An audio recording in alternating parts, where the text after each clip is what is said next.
ಬೆಂಗಳೂರು. ನಿವೃತ್ತ ಮೃತ ಗೋವಿಂದಪ್ಪ ಶವಕ್ಕಾಗಿ ಮಗಳು ಮತ್ತು ದೂರದ ಸಂಬಂಧಿಕರ ನಡುವೆ ವಾಗ್ವಾದ. ಗೋವಿಂದಪ್ಪನವರ ಮಗಳು ಶೋಭಾರಾಣಿ ಮತ್ತು ಸಂಬಂಧಿಕರಾದ ಚಂದ್ರಶೇಖರ್ ನಡುವೆ ವಿವಾದ. ವಿಕ್ಟೋರಿಯಾ ಹಾಸ್ಪಿಟಲ್ನಲ್ಲಿ ನಡೆದ ಘಟನೆ. ಸ್ಥಳಕ್ಕೆ ಆಗಮಿಸಿದ ಶಂಕರ್ ನಗರ ಪೊಲೀಸ್ ಠಾಣೆಯ ಇನ್ಸ್ಪೆಕ್ಟರ್. ಗೋವಿಂದಪ್ಪನವರ ಮಗಳು ಶೋಭಾರಾಣಿ ಮತ್ತು ಚಂದ್ರಶೇಖರ್ ರವರಿಗೆ ಮನವೊಲಿಸಲು ಪಾರ್ಥಿವ ಶರೀರದ ಅಂತ್ಯಕ್ರಿಯೆ ಮಾಡಲು ತಿಳಿ ಹೇಳಿದ ಇನ್ಸ್ಪೆಕ್ಟರ್. ಗೋವಿಂದಪ್ಪನವರ ಮಗಳಾದ ಶೋಭಾ ರವರಿಗೆ ತಂದೆಯ ಪಾರ್ಥಿವ ಶರೀರವನ್ನು ತೆಗೆದುಕೊಂಡು ಹೋಗಲು ಸಂಬಂಧಿಕರಾದ ಚಂದ್ರಶೇಖರ್ ರವರು ತಡೆಹಿಡಿಯುತ್ತಿದ್ದಾರೆ ಎಂಬ ಗಂಭೀರ ಆರೋಪ. ಮೃತ ಗೋವಿಂದಪ್ಪನವರು ಬೆಸ್ಕಾಂ ಇಲಾಖೆಯಲ್ಲಿ ಟೆಕ್ನಿಕಲ್ ಡೈರೆಕ್ಟರ್ ಆಗಿ ಕಾರ್ಯನಿರ್ವಹಿಸಿದ್ದು 1993ರಲ್ಲಿ ವಯೋನಿವೃತ್ತಿ ಹೊಂದಿದ್ದರು. ಮೃತ ಗೋವಿಂದಪ್ಪನವರ ಆಸ್ತಿಯನ್ನು ಹೊಡೆಯಲು ಚಂದ್ರಶೇಖರ್ ರವರು ಹುನ್ನಾರ ನಡೆಸುತ್ತಿದ್ದಾರೆ ಎಂಬ ಗಂಭೀರ ಆರೋಪ. ವಾದ ವಿವಾದಗಳ ನಂತರ ಅಂತ್ಯಕ್ರಿಯೆಯನ್ನು ಕೋಲಾರದ ಸರ್ಕಾರಿ ಸ್ಮಶಾನದಲ್ಲಿ ನಡೆಸಲು ತಿಳಿ ಹೇಳಿದ ಶಂಕರ್ ನಗರ ಪೊಲೀಸ್ ಇನ್ಸ್ಪೆಕ್ಟರ್.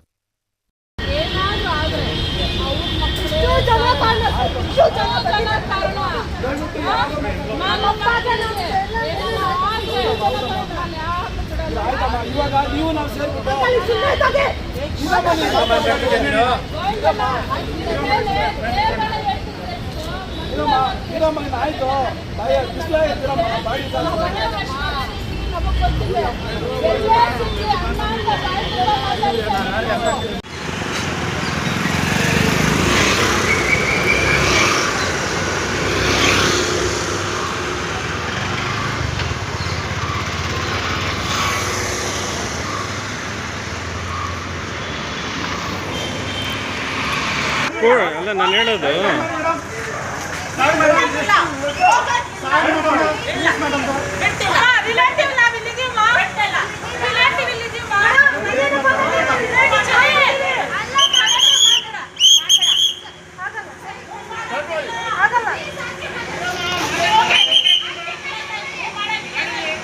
ಅವ್ರು ಕೂತ್ ಮಾತಾಡ್ತೀನಿ ಅಂದ್ರೆ ಮಾತಾಡಕ್ಕೆ ತಯಾರಿಲ್ವಲ್ಲ ಇವರು. ಯಾರು ಹೌದು ರಾಘವೇಂದ್ರ ಕೋರ್ಟ್ ಅಬ್ಸರ್ವ್ ಮಾಡಿದ್ರು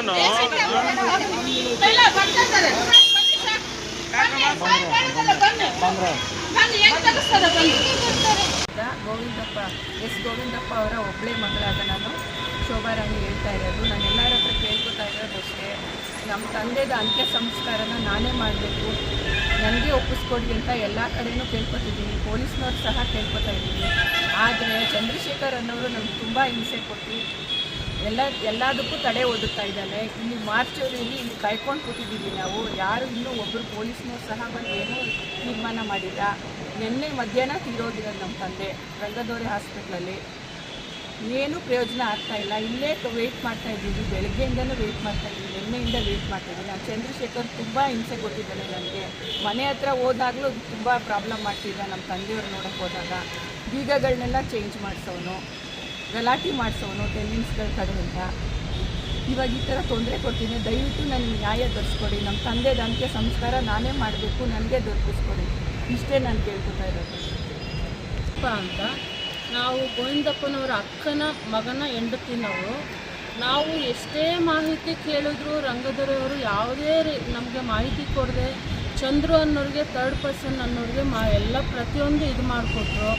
ಈಗ ನಾವು ಏನೇ ಕಾನೂನು ಪ್ರಕಾರ ಓಡಾಡೋಕ್ಕೆ ನಾವು ರೆಡಿ ಇದ್ದೀವಿ.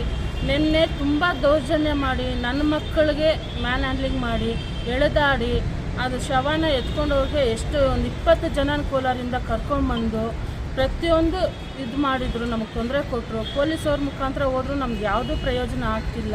ನಮಗೆ ಅವ್ರ ಬಾಡಿ ನಮಗೆ ಬೇಕು. ಅವ್ರ ಮಗಳಿದ್ದಾರೆ, ಅಕ್ಕನ ಮಗ ಇದ್ದಾರೆ, ಎಲ್ಲ ಸಂಸ್ಕೃತವಾಗಿ ಏನು ಮಾಡಬೇಕು ಅದು ಪದ್ಧತಿ ಪ್ರಕಾರ ನಾವು ಮಾಡೋಕ್ಕೆ ನಾವು ರೆಡಿ ಇದ್ದೀವಿ. ಅವರ ಶವನ ನಮಗೆ ಹ್ಯಾಂಡ್ ಓವರ್ ಮಾಡಬೇಕು ಅನ್ನೋದು ನಮ್ಮ ಒಂದು ಮನವರಿಕೆ ಮಾಡಿಕೊಡ್ತಾ ಇದ್ದೀವಿ. ಅದೊಂದನ್ನು ನಮಗೆ ದಯವಿಟ್ಟು ಸಹಕಾರ ಮಾಡಿ ಎಲ್ಲರೂ ಅದೊಂದು ನಮಗೆ ಇದು ಹೆಲ್ಪ್ ಮಾಡಿ ಅಂತ ಕೇಳ್ಕೊಳ್ತಾ ಇದ್ದೀವಿ. ನನ್ನ ಹೆಸರು ಮೋಹನ್ ಅಂತೇಳಿ, ಮಾಜಿ ಪುರಸಭಾ ಸದಸ್ಯ ಬೊಮ್ಮಸಂದ್ರ, ಬೆಂಗಳೂರು. ನೋಡಿ, ಎಸ್ ಗೋವಿಂದಪ್ಪ ಅಂತೇಳಿ ಅವ್ರಿಗೂ ನಿವೃತ್ತ ಇಂಜಿನಿಯರ್ ಇರ್ತಾರೆ. ಮತ್ತು ಸುಮಾರು 35 ವರ್ಷಗಳ ಕಾಲ KEB, ಈ ಹಿಂದೆ ಕರ್ನಾಟಕದಲ್ಲಿ KEB ಅಂತ ಏನಿತ್ತು ಅದರಲ್ಲಿ ಕೆಲಸ ಮಾಡ್ತಿರ್ತಾರೆ. ಕೆಲಸ ಮಾಡಿ ಅನೇಕ ಪ್ರತಿಷ್ಠಿತ ವ್ಯಕ್ತಿಗಳು, ಮಾಜಿ ಮಂತ್ರಿಗಳ ಜೊತೆ ಎಲ್ಲ ಕೆಲಸ ಮಾಡಿದ್ದಾರೆ. ಬಂಗಾರಪ್ಪನವ್ರು ಇರ್ಬೋದು, ದೇವೇಗೌಡರು ಇರ್ಬೋದು, ಸಿದ್ದರಾಮಯ್ಯವ್ರು ಇರ್ಬೋದು, JS ಪಟೇಲ್ ಇರ್ಬೋದು, ಮತ್ತು ಮೊಯ್ಲಿ ಸಾಹೇಬ್ರು ಇರ್ಬೋದು, ಇವರೆಲ್ಲರ ಜೊತೆನೂ ಅವರು ಕೆಲಸ ಮಾಡಿದ್ದಾರೆ. KBN ಮೇಲೆ ವಿದ್ಯುತ್ ಕ್ಷೇತ್ರಕ್ಕೆ ಸಂಬಂಧಪಟ್ಟಂಗೆ ಅದು ಪ್ರಸರಣ ಇರ್ಬೋದು, ಉತ್ಪಾದನೆ ಇರ್ಬೋದು, ಅಥವಾ ಡಿಸ್ಟ್ರಿಬ್ಯೂಷನ್ ಇರ್ಬೋದು, ಎಲ್ಲ ಒಂದು ಕ್ಷೇತ್ರದಲ್ಲೂ ಅವರು ಅಪಾರವಾದ ಸೇವೆಯನ್ನು ಈ ಕರ್ನಾಟಕಕ್ಕೆ ನೀಡಿರ್ತಕ್ಕಂಥದ್ದು. ಅವ್ರಿಗೆ ಏಕೈಕ ಪುತ್ರಿ ಶೋಭಾರಾಣಿ ಅಂತೇಳಿ ಅವರು ಮೈಸೂರಲ್ಲಿ ಇರ್ತಕ್ಕಂಥದ್ದು, ಮತ್ತು ಆಗಾಗ ತಂದೆ ನೋಡಲಿಕ್ಕೆ ಇಲ್ಲಿ ಬೆಂಗಳೂರಿಗೂ ಬರ್ತಾಯಿದ್ರು. ಮತ್ತು ಅವರ ನಾರಾಯಣಕ್ಕ ಅಂತೇಳಿ ಅವರಿಗೆ ಒಬ್ಬ ಅಕ್ಕ ಇರ್ತಾರೆ. ಅಕ್ಕನಿಗೆ ಒಬ್ಬರಿಗೆ ದತ್ತುಪುತ್ರ ಇರ್ತಾರೆ, ರಘು ಅಂತೇಳಿ. ಆ ದತ್ತುಪುತ್ರ ರಘು ಅವರ ಮಿಸ್ಸಸ್ಸೇ ನಮ್ಮ ದೀಪ ಅಂತೇಳಿ ಕೋಲಾರದವರು. ಇದೇನಾಗುತ್ತೆ, ರಂಗದೊರೆ ಆಸ್ಪತ್ರೆಯಲ್ಲಿ 10ನೇ ತಾರೀಕು 3 ತಿಂಗಳು 2026 ಸುಮಾರು 2 ಗಂಟೆಗೆ ಅವರು ಸಾವಿಗೀಡಾಗ್ತಾರೆ. ವಯೋವೃದ್ಧರಾಗಿರ್ತಾರೆ, 95 ವರ್ಷ ಆಗಿರುತ್ತೆ ಅವರಿಗೆ. ಆ ಸಂದರ್ಭದಲ್ಲಿ ತೀರಾ ಹತ್ತಿರವಾದ ನಾವುಗಳು, ಅಂದರೆ ಶೋಭಾರಾಣಿ, ಆತನ ಯಾರು ಮೃತ ವ್ಯಕ್ತಿ ಇರ್ತಾರಲ್ಲ ಗೋವಿಂದಪ್ಪ, ನಿವೃತ್ತ ಇಂಜಿನಿಯರು, ಅವರ ಮಗಳು, ಏಕೈಕ ಪುತ್ರಿ, ಮತ್ತು ಅವರ ಅಕ್ಕನ ಮಗ ರಘು ಅನ್ನೋರು ಬಂದು ಆಸ್ಪತ್ರೆಯಲ್ಲಿ ಶವನ ನಮಗೆ ಕೊಡಿ ನಮ್ಮ ವಶಕ್ಕೆ ಅಂತ ಕೇಳ್ತಾರೆ.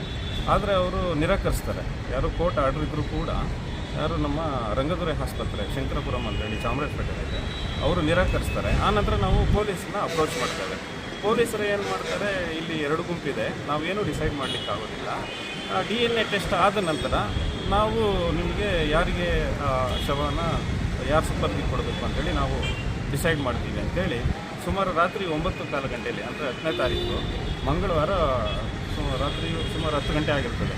ಆ ಸಂದರ್ಭದಲ್ಲಿ ವಿಕ್ಟೋರಿಯಾ ಹಾಸ್ಪಿಟಲ್ ಬೆಂಗಳೂರಿನಲ್ಲಿ ಈ ಶವಾಗಾರ ಅಂದರೆ ಮಾಸ್ಟರ್ಗೆ ತಂದು ಆ ಶವನ ಸೇಫಾಗಿ ಇಡ್ತೇವೆ. ಆಮೇಲೆ ಬೆಳಗ್ಗೆ 10:30 ಒಳಗಡೆ ನಾವು ನಿಮಗೆ ಎಲ್ಲ ಏನೋ DNA ಟೆಸ್ಟ್ಗೆ ಸ್ಯಾಂಪಲ್ ತೊಗೊಂಡು ಆ ಸ್ಯಾಂಪಲ್ ಆದರೆ ಅದೇ ದಿವಸ ನಾವು ಪರೀಕ್ಷೆ ಮಾಡಿ ಯಾರಿಗೆ ಕೊಡಬೇಕು ಅಂತೇಳಿ ತೀರ್ಮಾನ ಮಾಡ್ತೀವಿ. ಇಲ್ಲ ಅಂದರೆ ನಾವು ನೀವೆಲ್ಲ ಕೂತ್ಕೊಂಡು ಒಟ್ಟಾಗಿ ಎಲ್ಲಿ ಅಂತ್ಯ ಸಂಸ್ಕಾರ ಮಾಡಬೇಕು ಅಂತಿದ್ದೀರೋ ಅದು ನಿಮ್ಮ ಇಷ್ಟಕ್ಕೆ ಬಿಟ್ಟಿದ್ದು ಅಂತೇಳಿ ಶಂಕರಪುರಂ ಪೊಲೀಸ್ ಠಾಣೆಯ ಇನ್ಸ್ಪೆಕ್ಟರ್ ಅವರು ಹೇಳಿರ್ತಾರೆ. ಸೊ ಇದುವರೆಗೂ ಯಾವುದೇ ರೀತಿಯಾದ ಕ್ರಮ ಕೈಗೊಂಡಿರೋದಿಲ್ಲ.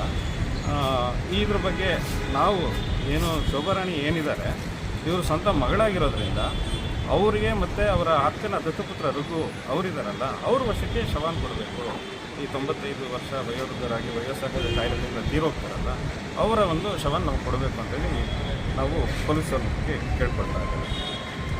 ಸರ್, ಇವರು ಗೋವಿಂದಪ್ಪ ಅವರಿಗೆ 3 ಜನ ಪತ್ನಿಯರಿರ್ತಾರೆ ಅಂತ ಹೇಳಿರ್ತಾರೆ. ಆದರೆ 3ನೇ ಪತ್ನಿಯ ತಮ್ಮ ನಾನು ಅಂತ ಹೇಳ್ತಿರ್ತಾನೆ. ಆತ DNA ಟೆಸ್ಟ್ಗೂ ರೆಡಿ ಇರೋದಿಲ್ಲ. ಸೊ ಈ ಮೊದಲೆಲ್ಲ DNA ಟೆಸ್ಟ್ ಮಾಡಿಸ್ಕೊ ಅಂತ ಹೇಳಿದ್ರು. ಆದರೆ ಇಲ್ಲಿ ದೌರ್ಜನ್ಯ ಮಾಡಿ, ಅಲ್ಲಿ ಆಸ್ಪತ್ರೆಯಲ್ಲೂ ಕೂಡ ದೌರ್ಜನ್ಯ ಮಾಡಿ, ಹೆಣ್ಮಕ್ಳನ್ನೆಲ್ಲ ಎಳೆದಾಡಿ ಸುಮಾರು ದೌರ್ಜನ್ಯವಾಗಿ ಅದನ್ನು ಬಲಾತ್ಕಾರದಿಂದ ಶವವನ್ನು ಕೋಲಾರಕ್ಕೆ ತೊಗೊಂಡೋಗ್ಬೇಕು ಅಂತ ಒಂದು ಪ್ಲಾನ್ ಮಾಡಿರ್ತಾರೆ. ಅವ್ರ ಉದ್ದೇಶ ಇಷ್ಟೇ, ಅವರ ಹೆಸರಲ್ಲಿ ಒಂದಷ್ಟು ಆಸ್ತಿ ಇದೆ, ಗಿಬ್ಬೆಟ್ಟು ಓದಿಸ್ಕೊಂಡು ಏನಾದರೂ ಒಂದು ಸ್ವಲ್ಪ ದೌರ್ಜನ್ಯ ಮಾಡಿ, ಗುಂಡಗಿರಿ ಮಾಡಿ ಆ ಆಸ್ತಿನ ಲಪ್ಟಾಯಿಸಬೇಕು ಅನ್ನೋ ಹುನ್ನಾರ ಈ ಹಿಂದೆ ಇರ್ತಕ್ಕಂಥದ್ದು ಅಷ್ಟೇ. ಉಳಿದಂತೆ ಅವ್ರಿಗೆ ಯಾವುದೇ ರೀತಿಯಾದ ಕಾನೂನಿನ ಬಲನೂ ಇಲ್ಲ, ಅಥವಾ ಕಾನೂನಿನ ಸಮರ್ಥನೆಯೂ ಅವರು ಕೊಡಲಿಕ್ಕೆ ಸಾಧ್ಯ ಇಲ್ಲ, ಅಥವಾ ಲೀಗಲ್ ಒಪಿನಿಯನೂ ಅವ್ರ ಪರವಾಗಿಲ್ಲ. ಸರ್, 3 ಜನ ಏನೋ ಹೆಂಡ್ತೀರ ಅಂತ ಹೇಳಿದ್ರೆ ಅದ್ರಲ್ಲಿ ಯಾರಿಗೆ ಎಷ್ಟು ಜನ ಮಕ್ಕಳಿದ್ದಾರೆ? ಯಾರಿಗೂ ಮಕ್ಕಳಿಲ್ಲ. 2ನೇ ಹೆಂಡತಿ ಲಕ್ಷ್ಮೀದೇವಿ ಅಂತಿರ್ತಾರೆ, ಅವ್ರಿಗೆ ಮಾತ್ರ ಏಕೈಕ ಪುತ್ರಿ. ಅವರು 1970ರಲ್ಲಿ ಹುಟ್ಟಿರ್ತಕ್ಕಂಥದ್ದು. ಅವರು ಮಾತ್ರ ಒಬ್ಬಳೇ, ಅಂದರೆ ಇಡೀ 3 ಜನಕ್ಕೂ ಒಬ್ಬರೇ ಇರ್ತಾರೆ. ಅವರೇ ಈಗ ಲೀಗಲ್ ಹೇರ್ ಅನ್ನೋದು ನಾವು ಹೇಳ್ತಾ ಇರ್ತಾರೆ.